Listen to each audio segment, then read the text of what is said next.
Həzrət İmam Cavad əleyhissalam isə buyurur ki, mənim atamın qəbri cənnət cuşələrindən bir cuşədir. O yerə mələklər nazil olarlar. Nazil olarlar, ora daxil olan zəvvarlar üçün dua eləmək. Və orada o mələklər namaz qılarlar və savablarını ehsan eləyərlər siz zəvvarların üzərinizdə. Həzrət İmam Rıza əleyhissalam özü şəxsən buyurur. Kim məni bir dəfə ziyarət eləsə, mən onu 3 yerdə ziyarət edərəm. Ən çətin anda ziyarət edərəm.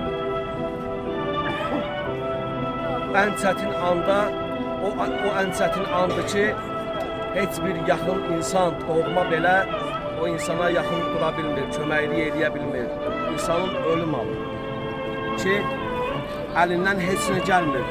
Baxır ona, o da baxır ona ki, mənə kaş ki, kömək eləyəsiniz. İmam Rıza əleyhissalamın məhəbbəti qəlbində olan şəxsin bu dünyadan ayrılması İmam Rıza əleyhissalamın surətini görməsidir.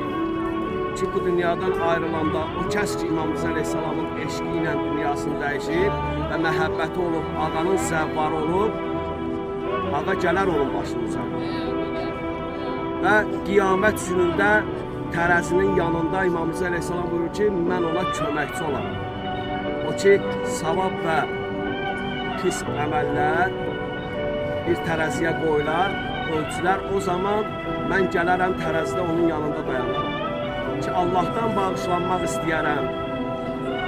Və daha sonra isə siratın üzərindən keçərkən mən bağışlanmaq istəyərəm və zəvvarımın yanında dayanaram, onu keçirdərəm cənnətə.